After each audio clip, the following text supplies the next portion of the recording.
अस्सलामु अलैकुम नाजरीन। दरगावती रो रही थी। मैंने उसे उठाकर सोफे पर बिठा दिया और कहा, दरगाह जी, रोने की कौन सी बात है भला? मेरे होते हुए किस में इतनी हिम्मत है कि तुम्हारी तरफ बुरी नज़र से भी देखे? वो बोली, मेरे पास ही रहना, मुझे छोड़कर ना जाना। मैंने कहा, बादशाह अब तो जीवन भर तुम्हारे साथ ही रहेंगे, तुम्हें छोड़कर अब कहाँ जा सकते हैं? वो ज़रा अपने होशो हवास में आई तो हाथ जोड़कर मेरा शुक्रिया अदा करने लगी। मैंने कहा, कैसी बातें करती हो दरगाह जी, तुम्हारे लिए तो अपनी जान भी हाजिर है। वो मेरी बहादुरी और जवान मर्दी से बेहद मुतासर हुई थी। कहने लगी, जसवंत जी, अगर तुम हिम्मत से काम ना लेते तो मैं लुट गई थी। मैंने ये सारा ड्रामा भी इसलिए रचाया था कि वो मुझसे सिर्फ शिद्दत के साथ मुतासर ही ना हो, बल्कि मेरी जेर बार एहसान हो जाए। फिर मुझे इससे जो काम निकालना था उसकी राह हमवार हो सकती थी। उसने मुझे ख़ास तौर पर मना कर दिया कि मैं इस वाक़े का जिक्र किसी से न करूं। उसने चौकीदार को भी बुलाकर कहा, खबरदार किसी को इस वाक़े का पता न चले। तुम समझो कि कुछ भी नहीं हुआ, साजिंदे सो रहे होंगे, उन्हें भी कुछ न बताना। मैं नहीं चाहती कि पुलिस मुझसे पूछगछ के लिए यहाँ आए या मुझे थाने बुलाए, मेरी बड़ी बदनामी होगी। आज तक मेरे साथ ऐसा वाक़या कभी नहीं हुआ। वो रात मैंने दरगावती के मकान पर ही बसर किया। दूसरे रोज़ भी मैं दोपहर तक उसके पास ही रहा, फिर रात को आने का कहकर चला गया। गुल खान और उसका साथी मेरी हिदायत के मुताबिक वापस दिल्ली रवाना हो चुके थे। मेरे मिशन का पहला मरला मुकम्मल हो गया था, मुझे उसके दूसरे मरले पर काम शुरू करना था। मैं रात को दरगावती के पास गया तो उसके लिए रेशमी साड़ी का एक तोहफा भी लेता गया। वो मुझे देखकर और साड़ी का तोहफा लेकर बड़ी खुश हुई। मुझसे रात के वाक़े का जिक्र करके मेरी बहादुरी की तारीफ़ें करने लगी। हम चाय पी रहे थे। मैंने उसे कहा, दरगाह जी, आज मुझे कोई अपनी पसंद की चीज़ सुनाओ। साजिंदों ने सांस छेड़ दिए। दरगावती ने खुदा जाने किसकी गज़ल सुनाई। गज़ल की तरफ मेरा बिल्कुल ध्यान नहीं था। मैं अपने अगले मरले की इब्तदा करने वाला था और इसलिए मैं सोच रहा था, मगर इस दौरान उसे 100 रुपए की 1000 की वेलें देना नहीं भूला था। यह बहुत ज़रूरी था। मैं तकरीबन हर दूसरे रोज़ उसे 1000 रुपये किसी बहाने दे देता था। मुझसे बढ़कर तमाशबीन उसे कहाँ मिल सकता था। और अब तो वो मेरी मुरीदनी सी बन गई थी। उसने मुझे साफ साफ कहा था कि रात को मेरी जगह कोई दूसरा तमाशबीन होता तो वो भाग जाता। गज़ल ख़त्म हुई तो मैंने बातों ही बातों में उसे कहा, दरगाह जी, मैं तो चाहता हूँ कि दिल्ली छोड़कर मैं रेवाड़ी में आ जाऊँ। पिताजी ने हिस्से की जायदाद पहले ही अलग कर दी थी और मैंने उसे बेचकर 10 लाख रुपए वहीं जमा करवा रखे हैं। सोचता हूँ ये सारे रुपए यहाँ रेवाड़ी के किसी बैंक में जमा करा दूँ और कोई मकान लेकर रहने लगूँ। मैंने महसूस किया कि 10 लाख का सुनकर दरगावती की आंखों में एक चमक आ गई थी। आनी भी चाहिए थी। कहने लगी, तो तुम यहाँ क्यों नहीं आ जाते? बेशक मेरे पास ही रह लेना। मैंने कहा, नहीं दरगाह जी, ये मुझे अच्छा नहीं लगता। मैं यहाँ कोई मकान ले लूँगा, मैं मकान ले सकता हूँ। दरगावती मेरे करीब हो गई। मैं तुम्हें बड़ा अच्छा मकान ले दूँगी, तुम फिक्र न करो। मैंने फिक्रमंद होने की अदाकारी करते हुए कहा, लेकिन मैं कोई काम भी करना चाहता हूँ। मैं नहीं चाहता कि लोग ये कहें कि मैं बाप की जायदाद पर ऐशो इशरत कर रहा हूँ। मैं चाहता हूँ कि कोई अच्छी सी मुलाजमत भी कर लूँ ताकि समाज में मेरी थोड़ी बहुत इज्जत भी बन जाए, लोग मुझे जिम्मेदार आदमी समझने लगे। दरगावती ने मेरे मजीद करीब होते हुए पूछा, तुम कहाँ मुलाजमत करना चाहते हो? मैं तुम्हारी मदद कर सकती हूँ। मैंने दरगावती की तरफ देखा, तुम मेरी क्या मदद कर सकती हो? वो बड़े फ़ख्र के साथ कहने लगी, तुम्हें तो मालूम ही है कि हफ्ते की रात को मेरे पास एक पुराने मेहरबान आते हैं। मैंने तुम्हें उनके बारे में कुछ नहीं बताया था। हाँ हाँ, मैंने तुमसे पूछा भी नहीं था क्योंकि ये तुम्हारा ज़ाती मामला था। वो बोली, जानते हो वो मेरा दोस्त और मेहरबान कौन है? कोई लखपति सेठ हो गया। मैंने हंसकर कहा। कहने लगी, नहीं, वो बहुत बड़ा सरकारी अफसर है। उसका नाम सरदार अर्जुन सिंह सोढ़ी है।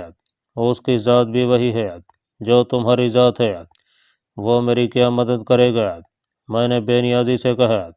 दरगावती ने मेरी तरफ झुककर बड़ी राजदारी के अंदाज में कहा, رام گڑھ میں کوئی دفتر ہے، وہاں وہ سب سے بڑا افسر لگا ہوا ہے، میں اسے کہہ کر تمہیں اچھی سی ملازمت دلوا دوں گی۔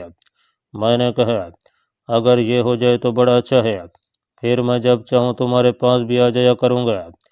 وہ بولی رام گڑھ یہاں سے کون سا دور ہے، تم یہاں سے صبح جا کر شام کو واپس آ جایا کرنا۔ میں نے بڑی خوشی کا اظہار کرتے ہوئے کہا یہ ہو جائے تو میں گھر والوں کو بھی بتا سکوں گا کہ میں اپنے پاؤں پر کھڑا ہو گیا ہوں۔ نوکری ملتے ہی میں 10 لاکھ روپے دلی والے اپنے بینک سے یہاں ریواڑی کے بینک میں جمع کروا دوں گا، مگر سردار جی تمہاری بات مان جائیں گے، میرے پاس BSc کا سرٹیفکیٹ بھی ہے۔ وہ گردن اونچی کر کے کہنے لگی اس کی تم فکر نہ کرو، سردار جی تو میرا غلام ہے، بس اس ہفتے وہ آئیں گے تو ان سے بات کر کے تم سے ملوا بھی دوں گی۔ تم ایسا کرنا، مجھے اپنی BSc کا سرٹیفکیٹ دلی سے منگوا دینا۔ میں نے کہا وہ تو میرے پاس ہی ہے، میں کل لیتا ہوں گا۔ اتنا مجھے معلوم تھا کہ سردار جی ایک خفیہ ایٹمی سینٹر کے ڈائریکٹر ہیں، شاید وہ ایک طوائف کے کہنے پر مجھے وہاں ملازمت نہ دیں، شاید انہوں نے درگاوتی کو بتایا ہی نہ ہو کہ وہ ایٹمی سینٹر کے ڈائریکٹر ہیں۔ بہرحال میرے پاس نیوکلیئر فزکس میں فرسٹ کلاس BSc پاس کرنے کا جو سرٹیفکیٹ تھا وہ انہیں سوچنے پر مجبور کر سکتا تھا۔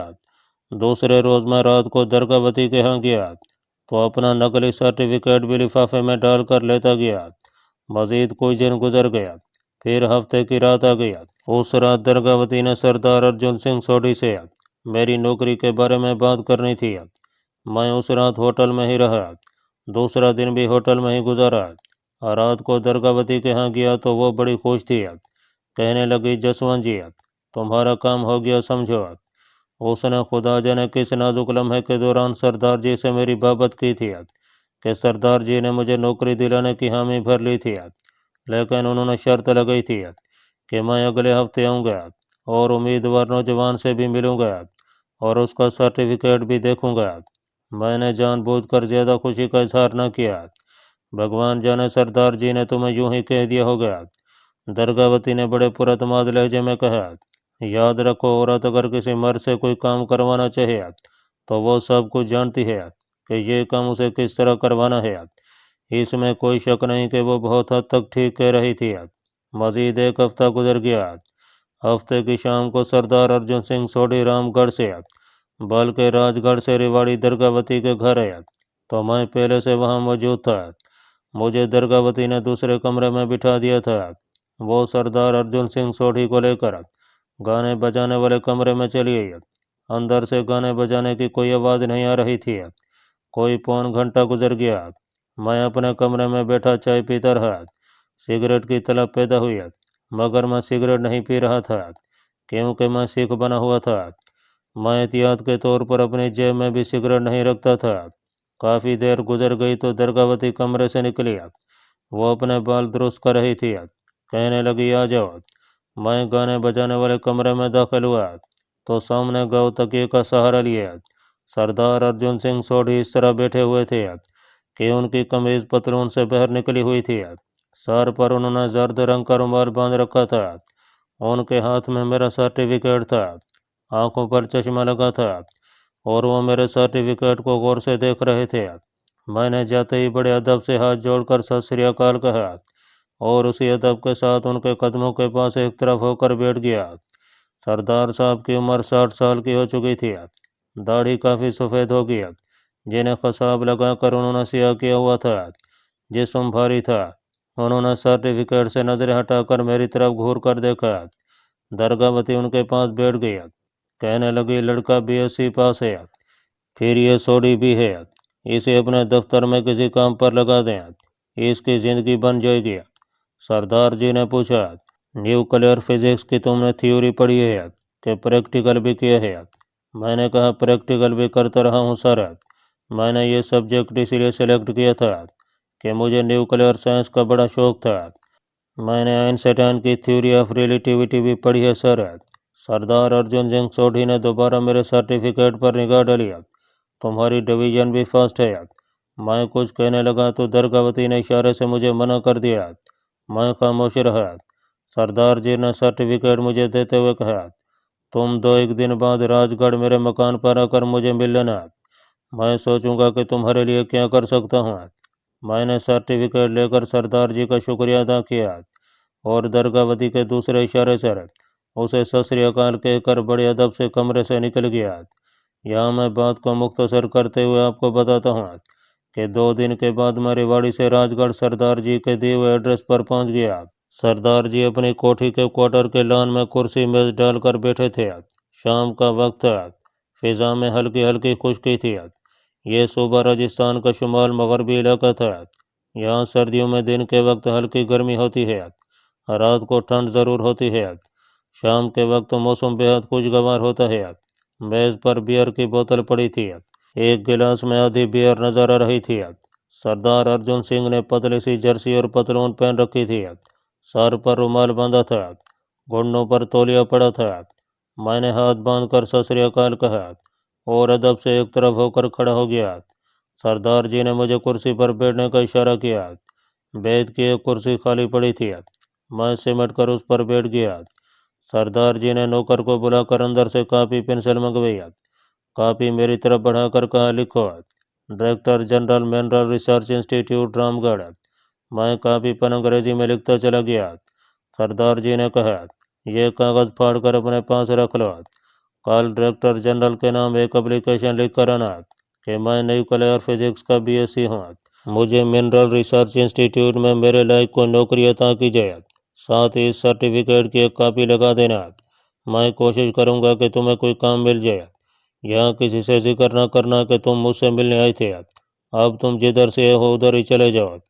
मैं सत श्री अकाल कहकर खामोशी से वापस चल दिया। अगले रोज़ मैंने एक दरख्वास्त लिखी और उसके साथ अपना जेली सर्टिफिकेट की कॉपी लगाई और शाम के वक्त सरदार जी के यहाँ जाकर उन्हें दे दिया। उन्होंने कहा, ठीक है, तुम वापस रेवाड़ी चले जाओ। मैं दरगावती को जो बताना होगा बता दूंगा और किसी से मेरी बाबत कोई बात ना करना। मैंने हाथ बांध कर कहा, सर, मैं किसी से कोई बात नहीं करूंगा। तुम्हारे माता पिता दिल्ली में ही होते हैं। एक लम्हे के लिए मुझे ख्याल आया कि दरगावती ने इसे बता दिया होगा, क्योंकि मैंने उसे कहा था कि मेरे माँ बाप दिल्ली में हैं। हाँ जी, दिल्ली में ही रहते हैं, लेकिन मेरी उनसे बनती नहीं। पिताजी मुझे हर वक्त ताने देते रहते हैं कि मैं कोई काम नहीं करता। मैंने पढ़ लिख कर गिनवाया है।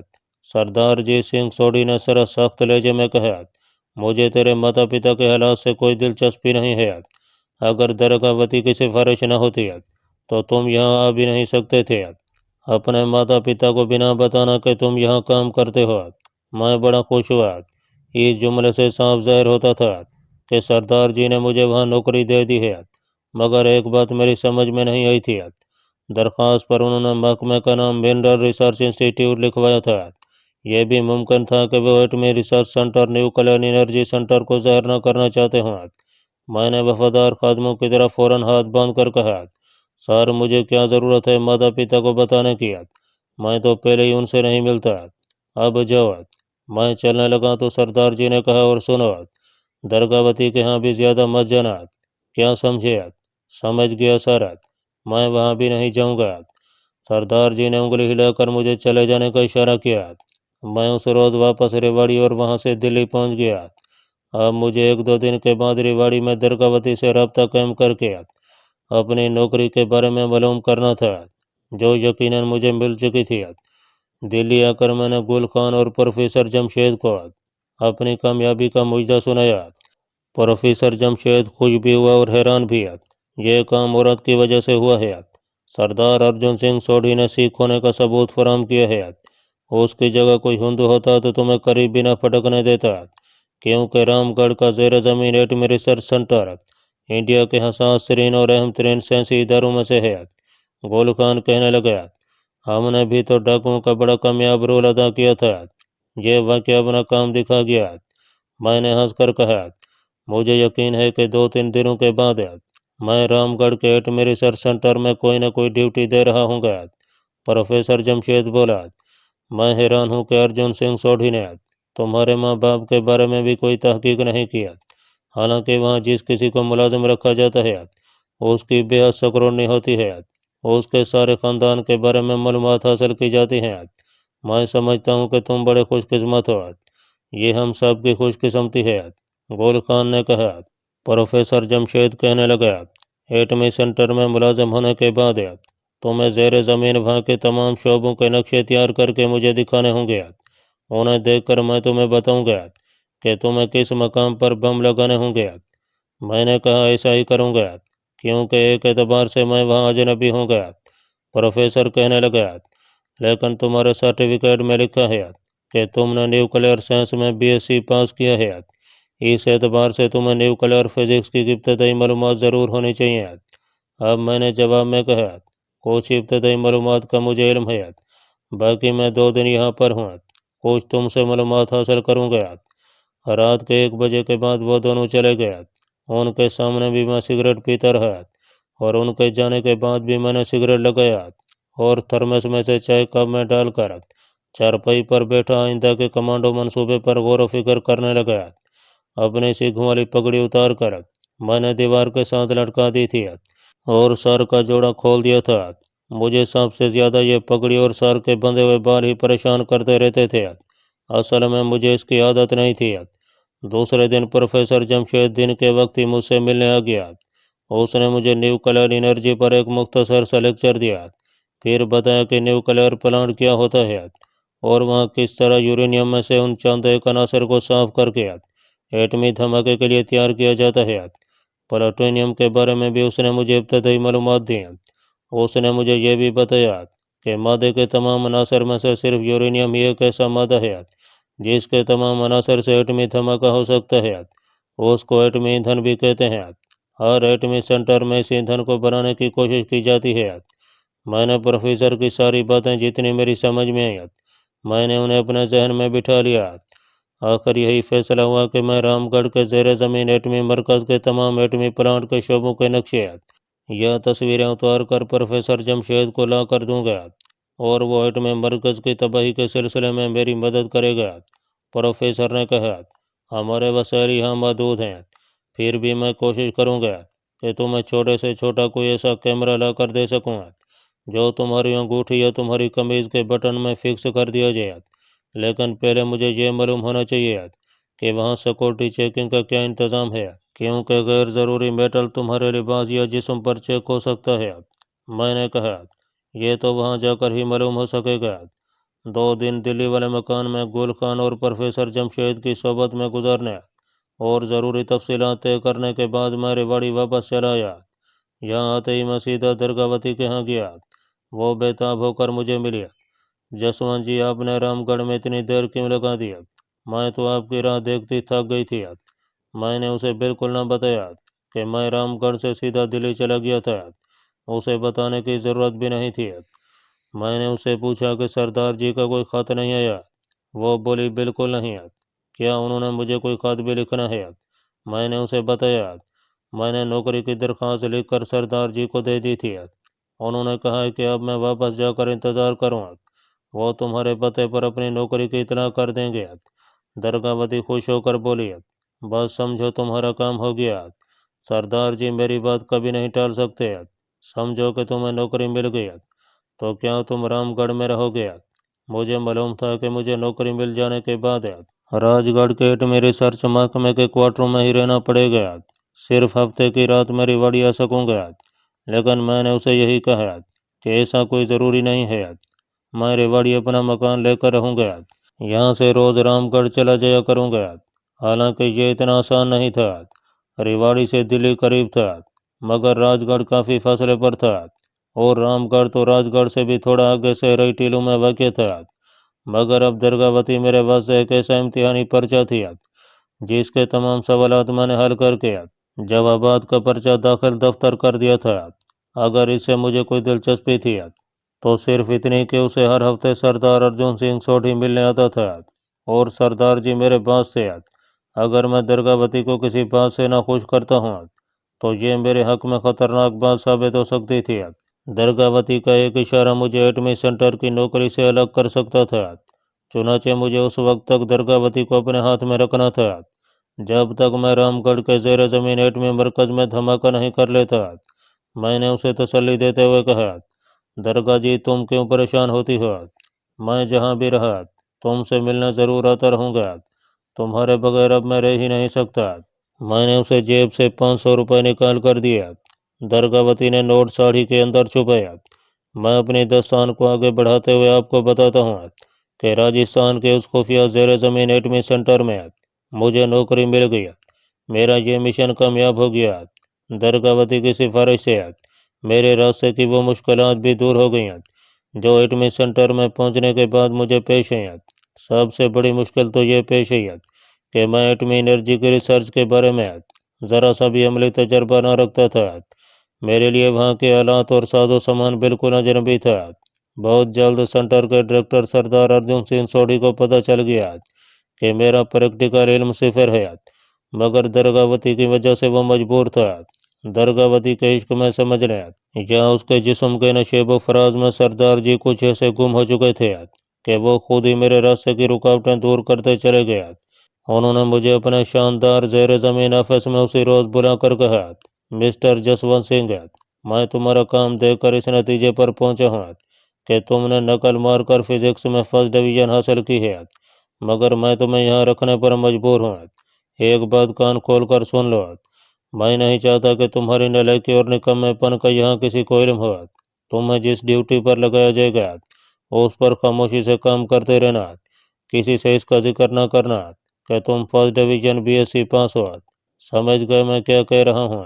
मैं हाथ बांधकर बड़े अदब से खड़ा था। मैंने कहा, गुरु महाराज आपका भला करे, आपने मुझ पर बड़ा एहसान किया है। जैसे आप कहेंगे मैं वैसे ही करूँगा। ठीक है, अब तुम जाओ। मैं सत श्री अकाल कहकर बाहर निकल गया।